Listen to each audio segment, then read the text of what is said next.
Word. Okay. All right. Thank you very much for joining me. I'm Nola Simon. I am the host of the Hybrid Remote Center of Excellence. And today, one of my buddies is here. His name is Rich Bukowski, and he is Hello. a Foresight facilitator and futurist. Good morning, Nola. Thank you very much for setting this up. And I had to actually confirm with Rich the pronunciation of his last name because most of the time I don't even say it. That's what happens when you get to know people too well, right? So how am I introducing you? I know you, but how am I Yeah. introducing you? It's a Yeah. very big.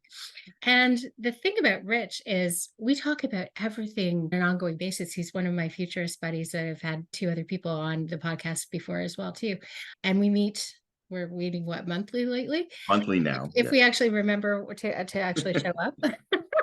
And the idea is really to pull in threads.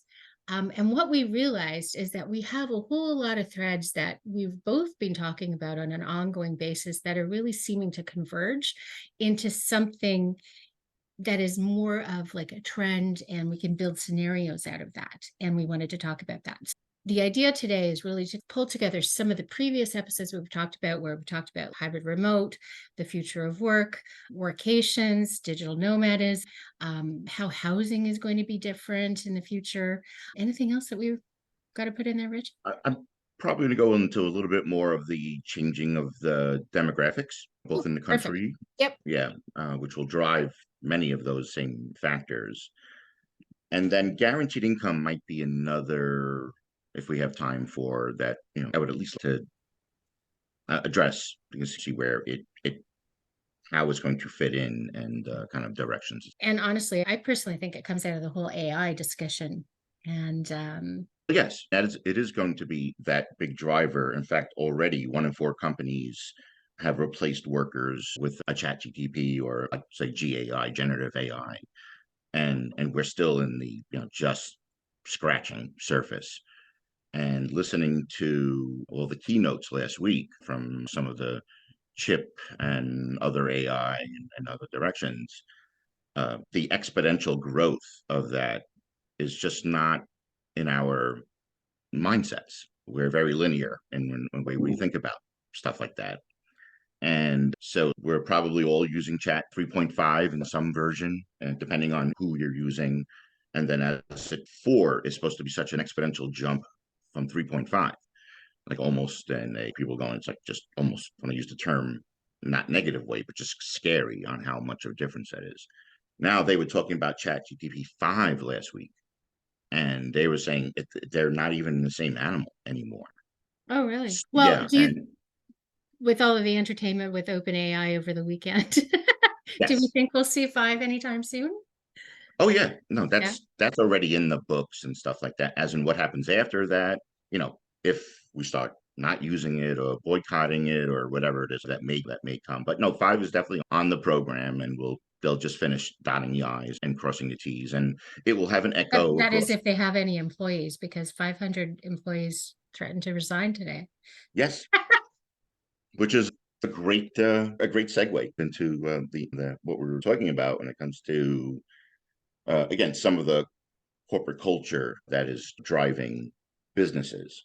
And like you mentioned, the thousands of conversations that we've had, what we're also, seeing in the field, the um, work life is again very important to your employees or talent, as everyone is saying. Now we're also talking top talent, which was also comes up. I have noticed in most of those same kind of life balance. You know, if 1 plus 1 is 3, everyone keeps thinking it's 2. And I hate that. Let's just acknowledge that it's 3, but we are so 19th century minded and we don't have that exponential, thinking. But it's the potential for the significance for the new companies or new companies' growth, or now, if you want to say an open AI's growth, you know, the focus on that life balance has to be primary. And I'm not seeing it as primary and any of these kind of conversations with some business leaders. And more importantly, I'm paying attention to growth and if you want to leave HR/marketing. Most CEOs, there was some research that came out from McKinsey about 2 weeks ago. Mm. It was like 60% of CEOs don't even have a growth member on their board and their team, and including HR as a kind of growth. So there's such that, again, there's that such that disconnect. And is it everyone just waiting to see what happens or something? But you can't, or at least you have to plan future, get some expectations, run these scenarios, and it would be very helpful in that way. So about 3 weeks ago, I attended the World City 2024. Yes, don't be so jealous. I know. It actually was in New York, and again, it works perfectly into the multi-discipline aspects of a bunch of different areas, including cities, and they talk about obviously crime. Was They it talk about, sponsored by the New York subway system?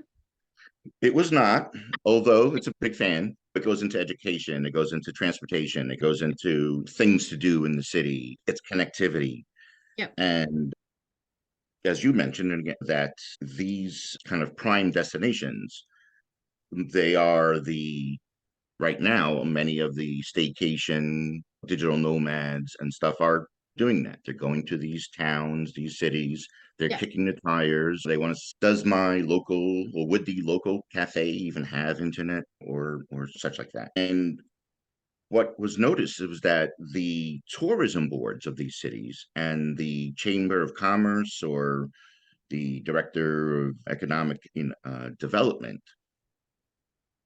they used to be chasing separate different people, but with all of the changes that have happened or evolutions that have happened, they are now targeting the same people.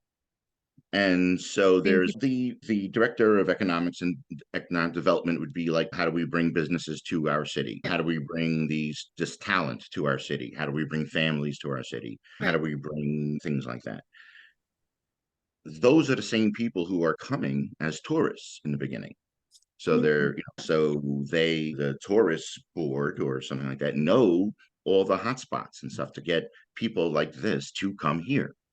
You So you know, mean they're partnering to attract people with tourism in the hopes that they'll eventually consider vacations or digital nomadism of some version? they should, Okay. but they're probably not. Oh, And again, here's that 19th century silo. Here's that, I was getting again, excited for a my, second. this is my job, this is your job. But no, we're saying we have to think differently. Like you have to push. Nothing's working. And if they even pooled their budgets and things like that, they would have an amazing amount kind of opportunities and smart targeting and such to go into and bring all the kind of happy people, to their towns. So And the other part that they need to partner with is the people who make the policies and the travel visas and the residency visas. If they got them involved as well too, that would expand it beyond the borders of the US, right? I yes, told you about the Canadian visa, right? The digital yeah, nomad you visa did. that they're coming out. Yeah. So for those of you who don't know, since you don't have the option of my private conversations with Richard, the Canadian digital nomad visa allows companies to sponsor workers to come to Canada and actually behave as digital nomads in Canada, but Canadians are not eligible. So I'm not eligible to take advantage of my own digital nomad visa sponsored by my own government. Yay. Not a fan, just in case you didn't get that. the Yes, I as I was doing my research for this sector and obviously for this interview, I had spent a little bit more time in that digital nomad slash visa world. And I have already picked my personal first place that I want to go as a digital nomad, What's your and first place? hopefully in the near future. You know what? I'm not sure if I can pronounce this. That's probably where you need to start. I've heard it, and then but it's Yeah, yeah, spelled yeah. Seychelles. Seychelles? Seychelles, yes. Yeah, yeah. So yeah, it's an archipelago like in the islands, and its government has recognized that there's a lot of remote working going on. People already going there. They love obviously the view, but they have two like full packages, like a whole workcation retreat program. So it's like Mm. a one click. They take care of it. It all goes into from travel to visas to everything, and obviously the government is painting that picture a lot easier and getting more aboard. Yeah, no, it's Um, interesting what they're doing. But then you have people at places like Portugal, for example, that are actually shutting down their digital nomadism because they're being overrun and it's really impacting the real estate market there. oh, really? Yeah, did Okay. you not hear that? No, I know there's bits and pieces of that Yeah. going all over it. And I haven't focused strictly on Portugal. Yeah. Yeah. Yeah, no, it was just something I think it was maybe a week and a half ago. I started seeing articles that said that Portugal is really starting to shut down and stop attracting people to come because it's just having such an impact on the local economy and housing. Where we all want that in most places, it must be getting a little ugly there. It's that whole demographic thing, right? Yeah, people are like, can people afford the housing if the housing market is being inflated by the digital nomads? That's really what the Mhm. argument is, right? So the since 69% of workers believe that life work balance is their number one non-financial reasons for joining companies, and I'm sure some companies are focusing on this, but I'm trying to figure out why business leaders or HR, leaders are not taking this significance, not seeing like the whole dynamic of it. Are they just trying to stay alive, in this economy? Again, this is actually in some forms a pretty good economy. And are they okay with their talent? Because right now everyone's looking for people. So would it mean that, and this is again that step back in that whole intradisciplinary, do they have to restart from like scratch? I was like, is that what they're thinking of? Or do you So I feel think it like really comes that? down to worldview and mindset and who's actually making the decisions and what their view of what the future is going to be. Because a lot of times the people who have ultimate decision making authority to impact culture, that has to be at the C-suite level, if not CEO. And so Yeah. that's where if you're sponsoring hybrid remote or fully remote or whatever type of distributed work you're doing, that's an executive decision. And if your executive does not believe in flexibility and your executive is of that mindset that what always made them successful was in-person work and those connections that were built in person and doesn't see the value and truly understand how the world of work can be different, then that's going to drive. Linda Grattan actually was talking about the fact that the CEOs who are investing in flexibility and willing to experiment and say that they don't know everything, those are the CEOs that everybody really values and will really appreciate for the future of work. And that's where the challenge is who's actually making those decisions.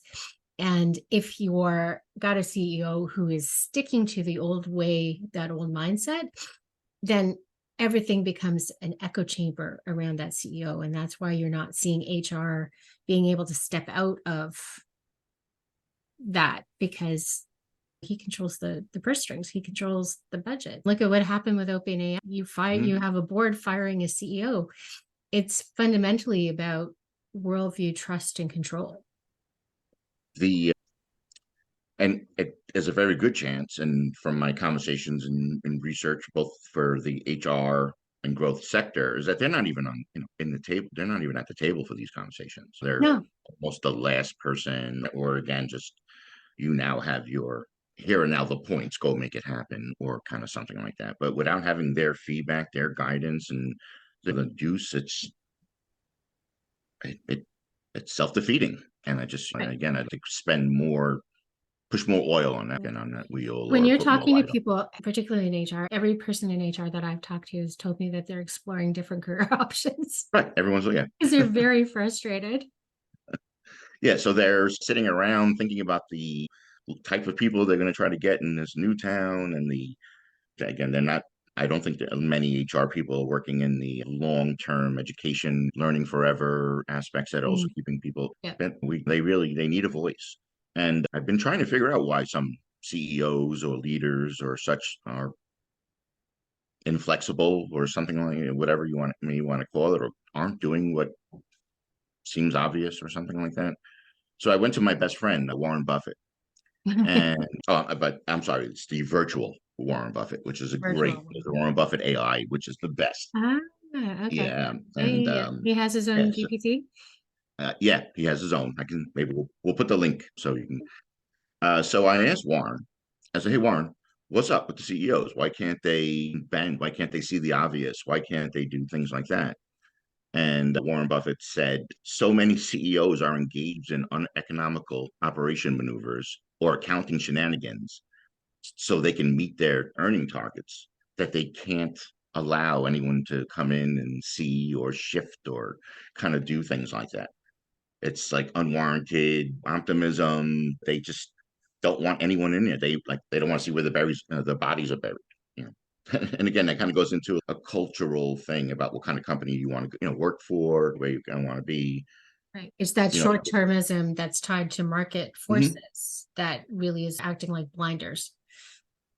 Yeah, and then the other thing about what Warren said was that future forecasting isn't really part of their planning because most of it goes into like areas that they're not familiar with or unrealistic, or they just like, as I mentioned, like that 19th century thinking. They Mm, like to be and have control of what they know and what they can do, but yeah. anything outside the bounds is scary to them, and it's going to open up this, and they're going to show my papers and this and that, and I try to keep that in mind as I'm in kind of future conversations, I believe it was even part of training and from the institute. They were like, it's a very good part, very good. It's a very good calculation that the CEO is the problem of the company, and they may find that out Yeah. through future forecasting and future learning that they have become the ugly stepsister. Yeah. And so now what? And so there are things in my methods I know that we do use for that scenario once they do find out. One of them is bringing in some grounding meditation, because when you're out there and you realize there's so much changing and this and that, it's good to bring every decision maker right back down. And Yes. then There's a lot of leadership training around meditation that yeah, I get as well too. Yeah. and then the other is repositioning all of this to a legacy conversation. Hmm. We're thinking 5, 10 years down the line. Yeah. We were talking about scenarios. Most of Yeah. these people will not be in their company in 5 and 10 years, Yeah. and so they can't even think that far. So if you position it as what kind of how do you want to leave this company? Do you want to leave it in a direction that's future thinking, future minding? You bring in the right people to take it to the next level, Yeah. or do you want to just be known as the person who took their golden parachute and left Yeah. and didn't do Are anything? you familiar with Frances Fry and Anne Morrison? I'm gonna have to go with no. So they have a podcast called Fixable. They're Harvard professors, I believe. Mhm. And so they wrote a book called Move Fast and Fix Things. So it's a riff on like the whole Mark Zuckerberg thing of move fast and break things.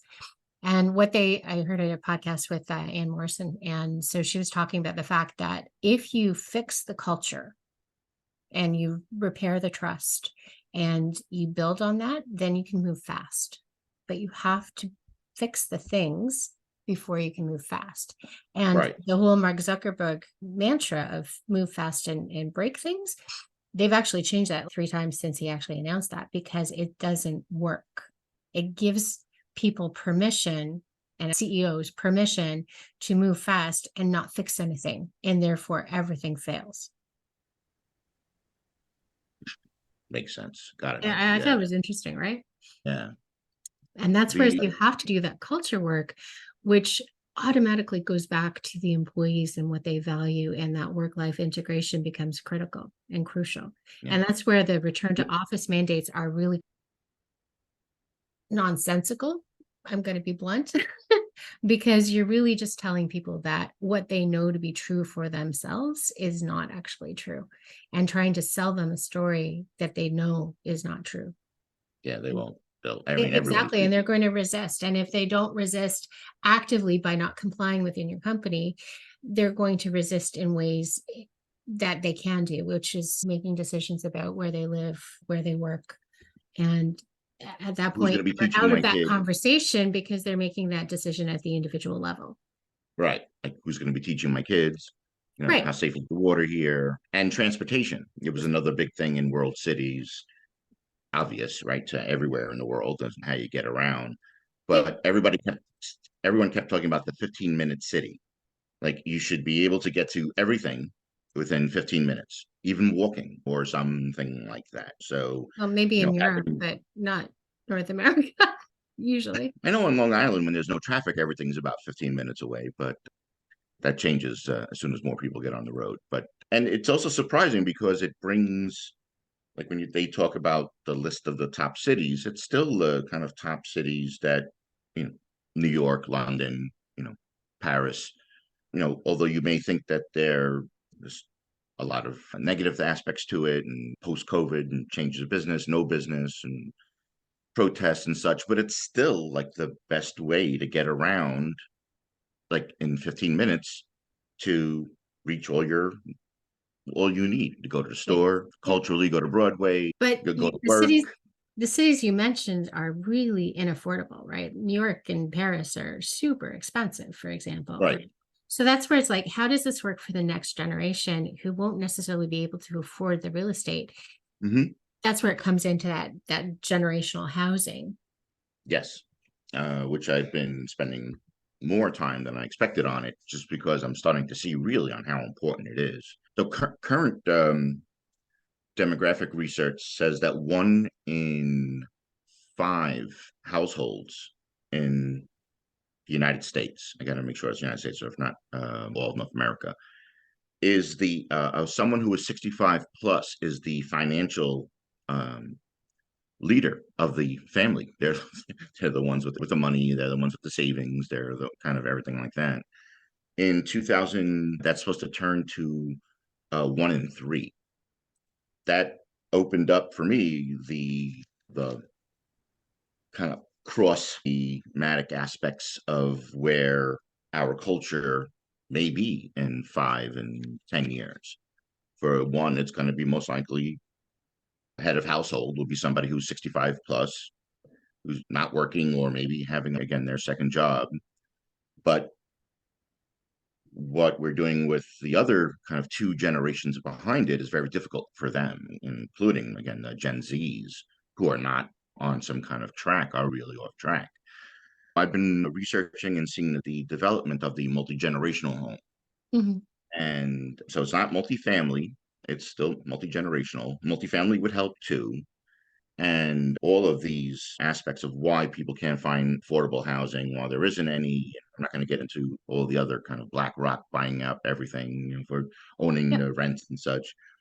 But so if your household income leader is 65 plus, and they're going to probably need help, and I don't want to share what average geriatric care is right now in the United States. There's a kind of a horror show really about that. Nothing personal to anyone who's working there. They can't find enough people to work. The environments are not good. All the other We have the same so issues in Canada as well yeah, for senior care or like long-term care, yeah, right? And COVID was not kind to yeah. that process. Like the system pretty much broke. There were horror stories that came out of long-term care facilities in Canada. But that's interesting, right? Because it helps us imagine what's possible in terms of elder care and daycare. And also to even look at the loneliness epidemic. Is it actually going to be more beneficial to have people living within the same house and not necessarily moving out in their early 20s and staying away from the family and having like multiple households? And is that the way that we address the housing shortage? Hmm. Yeah. So with shifting demographics and different cultural dynamics that are all going to come from this, it's the current state actually of multi-generational homes is about 17%, 18% right now overall, if you want to leave it. It in 2000, I'm sorry, in 1970, 71, it was about 5. So there is a curve, a steep growth level on that. But and the expectations for 2030 end up being much more into the 40% of the household incomes. Households will have some kind of multi-generational aspect of it. Yeah. Where I originally started seeing the connections was the research and familiarity that I'm having to keep myself with is with the Afrofuturism. And Mm. I have seen several. There was the inspiration was there was a 16 or 17 families in Georgia end up buying like a bunch of acreage and have ended up developing their own town, so their own kind of Oh, black right. town. Yeah. Yeah. Yeah. I Right. remember reading that. Yeah. Yep. Yeah. And because they just had enough, they're putting it into their own hands and they know what they need. They know how to kind of position it all. Yep. So the push on this is to not think European. Mm. Actually, Europeans really did have a lot of this kind of multi-generational stuff deep in there too, but maybe Western or latter Western thoughts. Because everyone used to live in a kind of a tribe and close family nearby and all of that. And I also believe that's a big reason why that we're having these problems all over. It's just that we moved away from the tribe, but that's a whole nother show, right? Kind of right there. Again, the goal is to think different. There's a lot of cultures that we can pull on, a lot of different ways. We don't all have to live in one box on top of another box and squares and of all of those going down.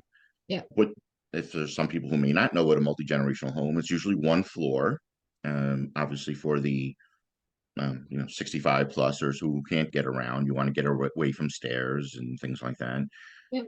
If the a place for them, a place for their children, which are probably in their 40s or 50s, are also going through the beginnings of a cultural shift of what we're going on here because we don't know what's going on with how AI and other things may affect jobs and stuff like that. And Hmm. they're going to be on the older side. They're going to be being pushed away and away from like the mainstream. But then we also have all our boomerang children, is what they're called. Yep. So we have a lot of recent grads or graduating, going out into the field, trying something. It obviously didn't work, doesn't work, gets closed, everyone gets fired, and then where do they go? So there's a kind of another one. It's nice to have a safe place to go back and redo. Yeah. Like there's a company I'm following called, it's a building company called it's Learners. It's LERES. It's a New Jersey new home development, and I have seen they spend a lot of time in this direction, which is again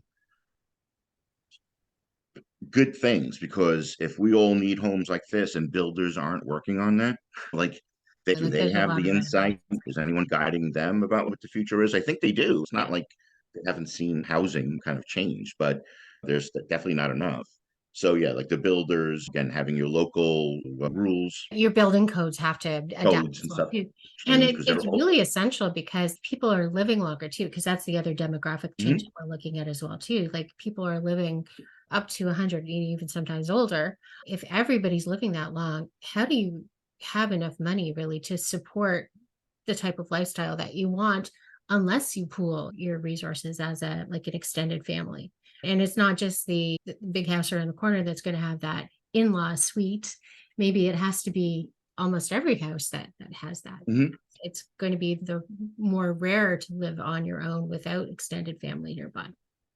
And they're very attractive. They're very nice. And again, there's a lot of flexibility you can do with them. So usually it is a again, either long or wide house, depending on which way you're looking at it. Yeah. All one floor. Not each, let's say, family group has their own entrance, has their own garage. They have their own kitchenette, let's just say, in their areas. So they have a bedroom, this, that, and a place to. Yeah. And and all of they all intersect in some form into a master kitchen Right. and a master dining room if you want to leave it there. But there's been a lot of flexibility with what kind of people were doing with that at those extra rooms. So I have seen a multi-generational family room that's turned into basically a small WeWorks. And Okay. that and Yeah. so there you go. Here it is again. It's which of those three will probably be all working from home in some form. Right. So It you depends only what need type one. of work you're doing. They might all be Right. different. Yeah, there's So so is much. this more sustainable too? Have you looked into the sustainability of it?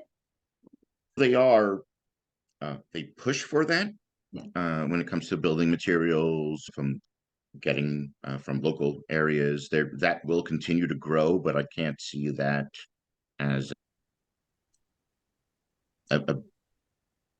a, a, a big decision making. I don't think it may sway. I would say some people who are looking to get new homes or something right now Right. for such kind of large thing. The tiny home world is full of that. That right down to sewerage and being close to places where you can get home, local farming, all of that.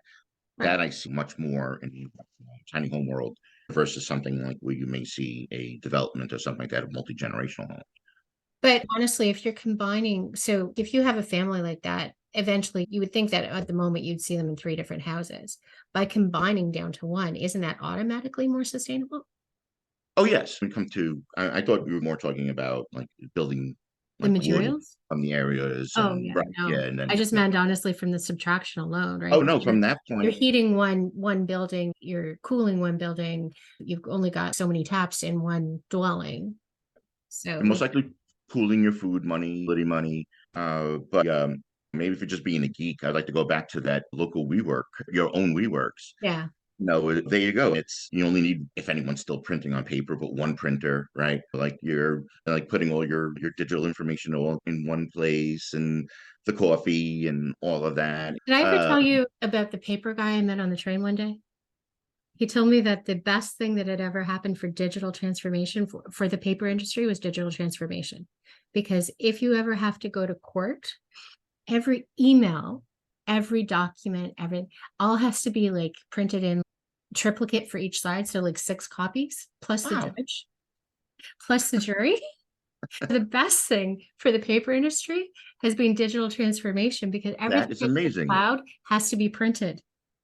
Wow. I was wondering about that because I was like, I wonder how these companies are doing it. Like, I haven't printed anything. I don't know anyone's printed anything lately, or And, whatever. But and this yes, was years ago. This was probably 2018, yeah. 2019, something like that.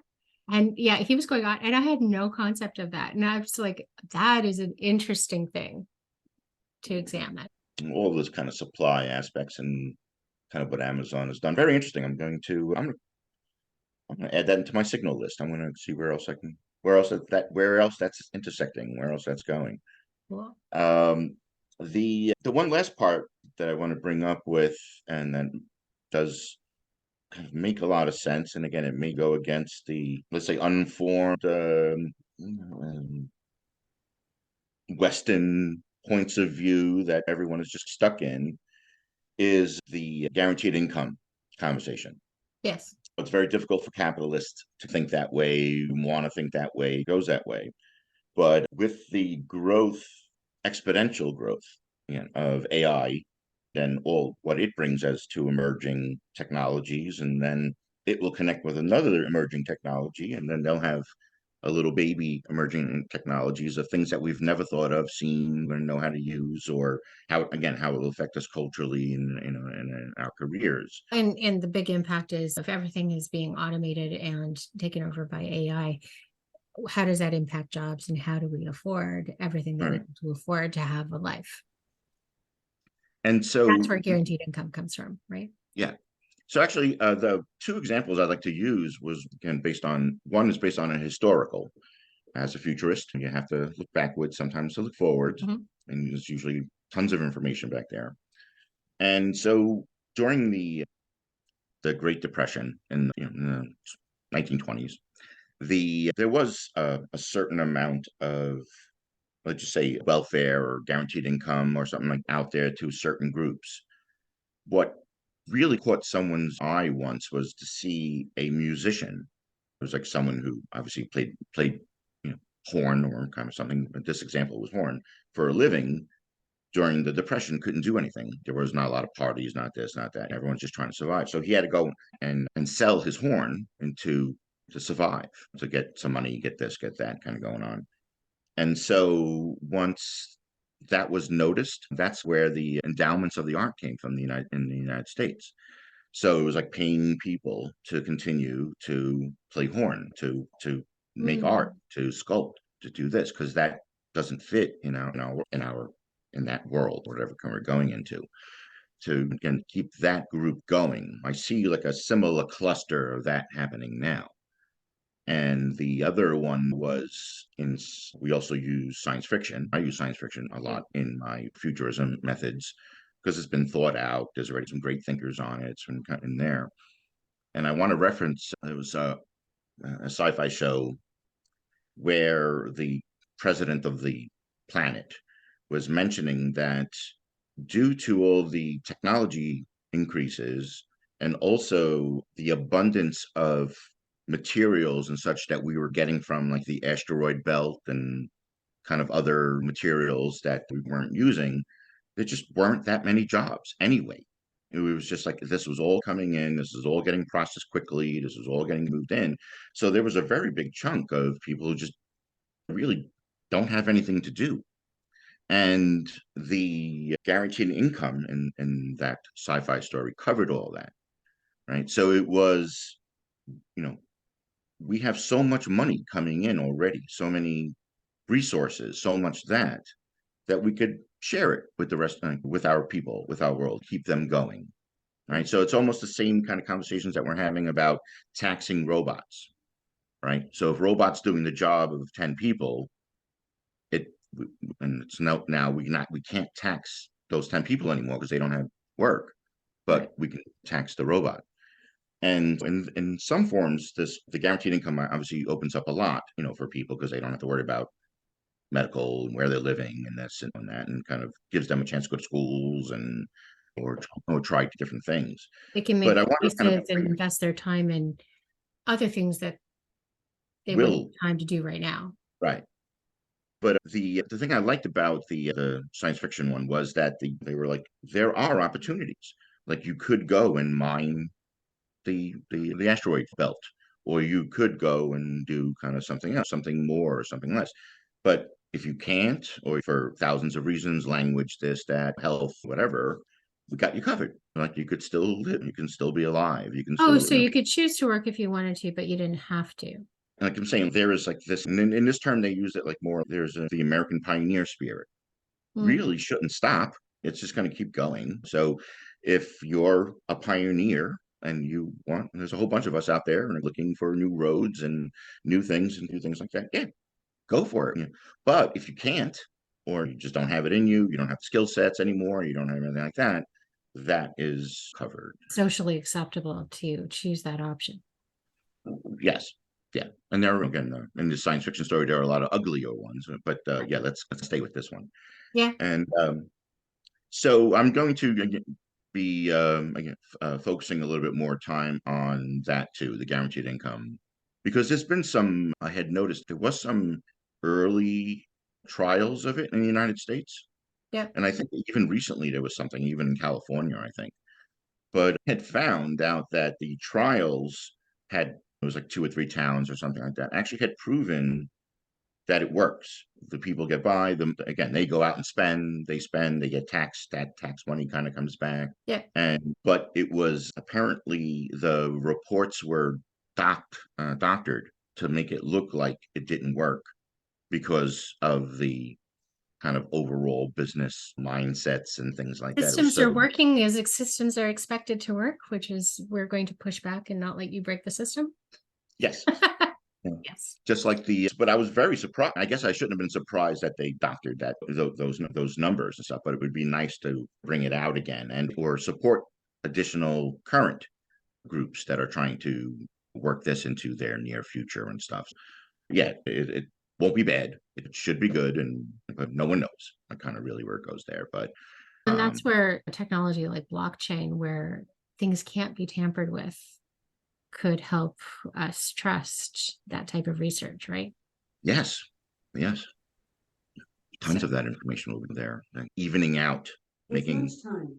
Sorry, Make sure to drink water. sorry, that was my personal. that's okay. Was You my can personal take a assistant. break and drink water. So we were going to look into a scenario. Do you want to lay out a scenario? Planning really is just taking all of these pieces that we're tracking in terms of signals and trends and looking at building an actual scenario. If you woke up like 10 years from now in the Mhm. future, what would your day look like? Who would you be with? What would you be eating? Where would you be working? How would you be dressed? And the more you can really make it individual and personal, then you understand what that future could look like for you as an individual level, and then you can extrapolate from there. When Richard and I are part of Institute for the Future and we're looking at all of these scenarios and building that out, Institute for the Future has this giant community where everybody shares those types of scenarios. And from there, they extrapolate the commonalities, right? We obviously don't have that level of audience with this, but we're going to Yes. lay out a little scenario. And if you want to engage with that, we can keep that going. Yes, yes. And we'd love Uh, to hear your stories in terms of that. So do you want to lay that out a little bit more for uh, me? I definitely would. Yes, it does give me a foundation when I think about myself on obviously how I speak to other people and what other people should be considering. And although I don't feel old, but based on the last wedding I went to, I was definitely at the old table with all my friends and stuff. I'm 55 plus, and you add 10 to that, that's 65. So we're now talking about retirement. We're talking about, again, the latter stages, hopefully get another kind of 20, 30 years from there. And this was actually one of the hardest exercises that I did in the Institute when I had to think about just in general, like where I was going to be in 10 years. And what I had realized that I had so much of it was dependent on where, because I no longer have roots. We're always, I'm going to be moving things. It made me think about, I wanted to be at least close to my children. So I couldn't even have a plan for, yes, I could buy a house or live someplace and stuff like that and wait for them. But it became more of a wherever they go, I'm going. So if they don't know where they're going, then I don't know where they're going either. So their lives are all being built and going different directions. Son in marketing, my daughter's in nursing, and they're going in different directions. They don't not like they couldn't do it together. The so when I wake up, I'm waking up somewhere close to them. So Yeah. which opened up my eyes about again my personal view of this multi-generational house or homes that even gave me an idea about I may have the opportunity to I'll be coming up with some income, maybe through a oh, never mind. Why I was thinking, why should I, if I had to leave this money to my children in some form later on or whatever it kind of goes. And again, I know there's a lot that can happen from here to there. Why don't I just help them now, right? Mm, Where they need it now. Both are working, both don't own homes because they can't afford it, can't do this, can't do that. So they're getting crushed with taxes. right. Not sure where they're going to be living. This is as well with their jobs are going. Not the nurse daughter. She knows that's no, she's in a very good place culturally, But marketing statistically, is all of less that. Yeah. secure. Yeah, marketing and kind of everything else. Let's just Right. say, like, kind of healthcare seems to Yep. be okay for now. I was like, I know it's not normal thinking for Western 19th century, but let's buy a house together now, or again, when we're ready. Yep. So you don't like, why should you wait till you're whatever older in life to inherit money from me or something like that? Inherit it now. Yeah. Just so it's that new thinking. It's that different thinking that I'm constantly in. I'm constantly pushing. And again, the multi generational aspect of it just fits in there. So I'll buy a house. We'll buy a house, and you can put some in. I'll put some, or whatever, or with this money, and then I'll live with you. Yep. Right. So I'm willing to give up enough because I'm going to be there anyway. You can So combine it with digital nomadism and workations and stuff like that too. So give you like a central base, but it doesn't mean that they couldn't actually leave and maybe not the nurse, but work 2 or 3 months from a different country and get an Airbnb for that right. amount of time. And then they have that flexibility, that stability that comes with having the base, but then they have the flexibility to move around the world as well too, Yeah. right? So you could And do that as part of your version of retirement, mhm. right? They could do that as part of their active work. And then for children, if children come down the line, that's feasible as well too. I actually know somebody who specializes in digital nomads. I've been trying to get her on the podcast too, but like she's an advocate for families living as slow mads basically. So like you find like a central area and then you stay in that area maybe for 3 months and then you do day trips from like where you are. So yeah. Yeah. But if you There's combine that with the generational housing, that's where it's like it gives you that stability, that home base. It helps you with the residency requirements. You don't have to worry about the visas as much because any trips that you do, you can stay within the limits. I think that would be cool. And that's what I've envisioned with my family and my girls. So And I also don't think, again, I don't, I think two-thirds of our population won't even have a choice on it anymore because, as I mentioned, if everything goes as planned, it's only the 65 plus who are going to have any money. So, Yeah. yes. But 65 plus may also not be able to retire the way they Oh, envisioned no. Yeah. retirement also being, right? Because again, you might have money, but do you have enough money to fund your lifestyle and support your family from 65 to 100? That's Yeah. a long retirement, especially, and it's And a long time to do nothing too. So what does that look like? And is that actually mentally healthy to retire? Because is that what's been driving Alzheimer's and dementia, mhm, yeah. all of that stuff too, right? Yes. And actually leads into the second scenario I was thinking about when it did come to, okay, I'm 65 plus now. Mhm. And what is my main concern? Okay, so now I'm living with one of my children, right? So I woke up out of bed. I have some kind of futuristic pajama on. I don't know if it's going to push me around or whatever like Thank that. you for wearing pajamas. Future pajama. I have a whole big future fashion Oh, we have a kind of. whole future Oh wardrobe. yeah, Oh, yeah. yeah, that'd be fun. Smart fashions. It's really good. They have The haptics? next show. The but the how do I start my day? Am I working? Am I doing or something like that? So in this scenario, I am still working, but it is the what I think the expanded out part of what working will be like in 10 years, which will be everyone will be a consultant for three companies somewhere, right? There'll Mm. be that kind of micro work that it will be going on. So like the And, fractional CMO kind of idea has just grown and expanded. no, actually, I'd like to go in another direction with that. Okay. I would say that now I'm making this up, but one of my jobs would be, let's just say, caring for my grandkids, right? Okay. Yep. So will I get paid for it? Whatever it works out, right, with the family, because Mm. then they don't have to do it, or they Yeah. don't have to find somebody to. So there's like kind of that. That kind of comes from the heart, whatever. But there's obviously some kind of an exchange going on. Then let's just say which will be my regular job, which will be continuing the futurism, which gives me a lot of again flexibility of working with different companies and Yep. different places and stuff like that.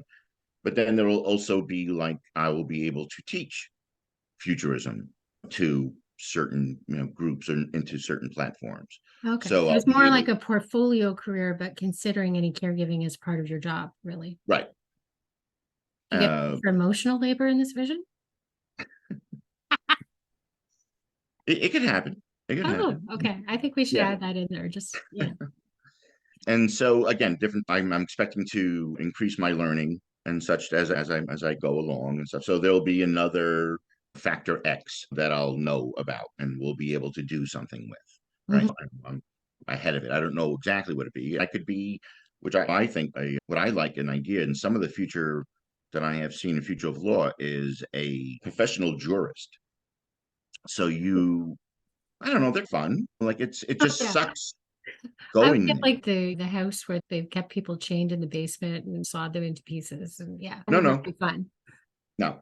But a secure video kind of connection to a court case or something like that, again, all set up and prepaid and again, there you go, your trust again, like your Mm. aspects of kind of community again, all that. It would also increase the jurors pool a great deal if you didn't have to just go back and forth on that. I'll do something here, then I'll turn my chair to 15 15 degrees, and then I'll do my other job, and then I'll turn the other way, and then I'll do microsurgery, and then I'll work around, and then I'll be a jurist here, and so So and it'll. hopefully, do boundaries still exist in this future and burnout and all of that stuff? I think there's hopefully that work life Yeah. when people be part of it. Again, I can control when I want to do this, when I want to do that, and then there will be the 4-day work week, which I'm Mm. pretty happy about. That'll also be there in 10 years, and there'll be a lot more opportunities to do things within the family, again, with those that extra days or the open weekends because you're doing your business on your off day. So I do expect a lot more family time, let's just say in the future when it work when you're getting in. The last one was in the scenario. I did want to keep in mind again. You want to keep everything. I may be not well. I may need help. Right. Right. Like And will that be responsible for my kids or some physically or something like that? Keeping all that in mind. Plus, medicine is advancing at such great leaps as well. So who knows? Mhm. There was one other, I think it had to do with the play, what I'd be doing, let's say with my friends, if I still have them, or people my age, or because the as technologies grow, as your cultures grow, the need for play grows. Mm. And so there have been some really great, um, but I can't see, and I don't mean just like phone, like playing tennis with somebody or whatever, which and could be nice. But there, I could see the, you know, virtual, like the future VR, and the future VR in my scenario is goggleless. It's Okay. going to be, you know, set up with cameras and projectors and kind of things in different rooms, and you can see there, be there. Yeah. And I had come across something recently. It was I guess it's a company or an event in Vegas called Area 15. Have you heard about it? No, No? usually when we think of Nevada, what is it, Area 42? 51, yeah, 51, right? yes, yeah. Probably not the same thing, right? It's not, but it is like a like multi-experience event attraction. Okay. So it's not like one thing, it's a bunch of things, right? So some of it is a virtual reality thing. Some of it has to do with, again, different like kind of lights and sounds and smells and things like that. There's also like a concert hall, Right. where bands play and this, and they have this whole thing figured out. It's really incredible, and I think they're moving it to, or adding an additional one to Orlando. So that's got to be a good site. So if you get a chance, just check it out. And so that's inspired me about what the play will be like. We'll be going into, again, either in your own home or into different places and stuff like that, about interacting, doing different things. I'll be Right. virtual skiing here or doing something there.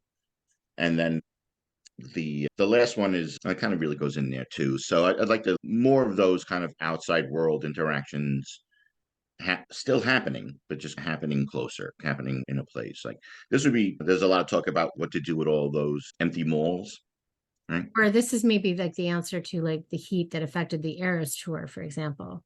Instead of Hmm. actually having in-person concerts in areas of the world that are too hot to support that, could you Right, have the VR version that makes you feel as good as being in person right. and it's more sustainable and healthier? Is that sort of the same thing? Yes, there's a lot of opportunity there, whatever, Okay. but it'll be very customized because AI is going to learn what I like, what I don't like, what I should know, this and that. We'll be good partners. I like to partner with AI. I don't think that it's the devil. I don't think it's anything like that. We should be a good team together. Yeah, it's just going to be interesting. Okay, so in terms of scenario, what do you want to leave people with? What would you like them to do after listening to this explanation of how we use scenarios and how to think about a scenario? What do you want them to do? The first is for them to, there's a large attraction, back to the tribe, back to the family. I would like people to, when they're thinking about their 5 or 10 years, and hopefully families into it, that they will have to realize that we've been off track for a while as a Mhm. culture, as a this, as a that, and that we're going to have to do things differently. We can't stay the way it is, right? The like the community, and for people to think more community and think more family Okay, when they're thinking about their future, right. right? And Not so if they don't necessarily have family, they could do that whole concept of chosen family. So who are your people that you would have around you to support you through life, basically, in terms of right, engagement, health, welfare, community, hobbies, all of that aspect, right? and who also need you, right? So we need each other, right? So there's that. And when I do this scenario, kind of future scenario with multi generational homes, I've I've heard some interesting feedback, some that really surprised me, which was good. And the main one was that most people, not most people, it was a small majority, were worried about airing their problems and airing it openly in like in the family unit, Oh, right? interesting. So, and which I found funny because you shouldn't have a problem, right? And if But you don't have I think because you those, have separate houses, you can hide more, right? right. So And again, that openness to family, that openness to community, that I think is, you got to remember, you're kind of not supposed to have those kind of problems. Now, don't get me wrong, we've had problems, family problems galore for, millennia, right? yeah. But, and this kind of comes from that, I think all futurists, when they reach a level where they notice, like when you're really at that kind of higher level, when you're down the part about how unfair the culture has been and the directions that need to go to fix it. And the one recommendation came to me was I know we talked about it in our kind of meetings, and hopefully I have the title correct, but it's the chalice and the sword. Okay. So it's just basically about how for the millennia that we were humans and lived in kind of groups, and there was always like we had a elder man, elder woman who's most likely married, who are running that little group, right? They're not surprised, things like that. But then the warlords came in, like the whole thing, the Indo-European stuff out of the steppe, and then that changed the kind of culture to have the guy with the biggest stick is going to win, right? And let's even train all the other guys who don't have sticks to get that. And then it went into the church and everything like that. Again, I'm not going to go Right. there, but basically what we said was what we have removed from not living in this tribe, living together, is when you do have these problems, you have somewhere to go, right? Like when I was hearing things like, well, if I'm going to fight with my wife, I don't want my mom to hear it and this and that and whatever. I'm like, why are you fighting with your wife? Is the problem. Like the fact that, and if there is something like that, or again, another bad example, but maybe who knows in this cult, but if you have a drunk father who is abusing his wife and his kid or something like that, if that actually happens, or you have those things, you have somewhere to go, right? Right. So, like right now, we have some people hiding in closets, or again, no one knows what's really going on in your life, or things like that when it comes to something negative. But Right. if we And lived that as a was a family, huge domestic violence was a huge issue during the pandemic because people just couldn't leave. yeah. Couldn't So go to now, if you had in the family unit, and this is something that kind of comes from that stuff in the past. If that did happen, right? So let's just say first there was a fight, whatever. You have support, immediate support, right? So like all of them, let's just say all the men in the family kind of talk to the guy. Why are you fighting with your wife? What's the matter? You need money? Is there something wrong with your job? This and that? Can we help? Instead of nothingness, which is what we have now, or at least limited. Or if there's a child who's hurt, or again, or something like that, they don't hide under their bed. They have their grandmother or their aunt soothing them, teaching, telling them right. this is why this is happening. You have somewhere to go. Stay with me tomorrow. We'll work this out. All those things we've like removed ourselves from. Right. So the point that kept getting about all the negative reasons about airing their dirty laundry was you're not supposed to have dirty laundry. Yeah, It's more about getting to the root of the problems rather than just hiding them and covering them up. okay, yeah, which will make you not have any dirty laundry, and Do that that. that will elevate us, all elevate to another direction and all that. And so that's why I feel very positive, both because I don't think we're going to a lot of the a lot of people in the United States won't have a choice to live together, but again, to then realize that there's something like a lot more to that we're all going to gain versus what little privacy that we may miss. Yep, exactly.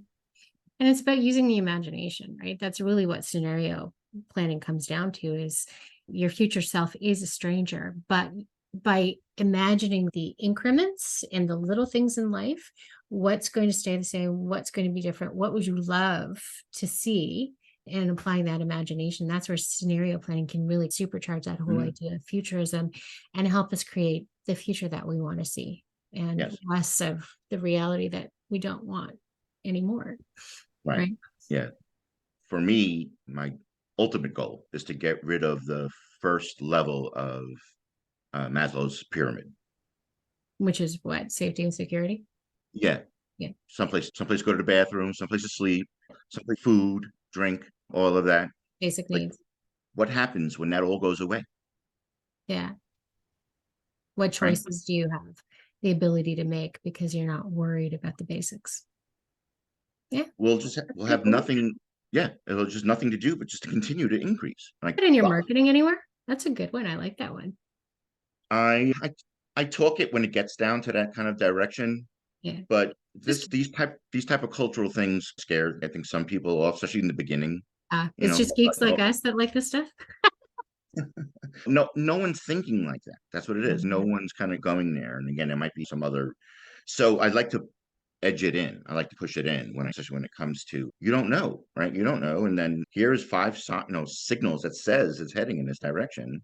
Yeah, Don't ignore it. You'll yeah see. But thank you for that. I will. I think I will add that to my list. that's interesting. We'll put it in the show notes for sure because I like that one. Okay, so scenario based. So basically, write out your scenario, think about your life 10 years in the future, figure out where you're working, where you're living, who you're living with, and really what needs to change for you personally to get to that point. And Mhm. it's like setting a course in a boat and then, and I'm a horrible metaphor for sailing because I don't sail, but you're basically setting a course for that and drifting towards it. Hopefully the current will take you some of the way, but then you might have to row. What do you have to do to get there? Think Right. of it that way. And if you write it down, you can record it. We'd love to hear your stories and figure out what you learned from that and how it shifts your perspective in terms of using imagination on the future. Richard, did you want to tell people how to reach you? Yes, the best way is my website, which is www.richardbukowski1word.com. Also, I have I'm sorry, a pretty decent and respected Substack. You can find me there as well. And there'll be more videos and stuff coming out on a YouTube channel, so keep out for that. Okay. And LinkedIn too, right? LinkedIn too, but again, I'm as a futurist, I'm not too savvy about where we might be going with that. They fired 500 people. The reason that they did that recently is because not a lot of people are using that platform. As a futurist, I'm actually starting to decrease my use in LinkedIn and trying to, I think, put other energies into it. I have, you know, nothing lasts forever, right? Ask the Romans. Right. But yes, you can find a my baseball card on LinkedIn. Okay. I will make sure it's all in the show notes so people can find you. So thank you for this. It was fun. Oh, And thank you. I really appreciate it. And yeah, I enjoyed this a lot. yeah, welcome to my world.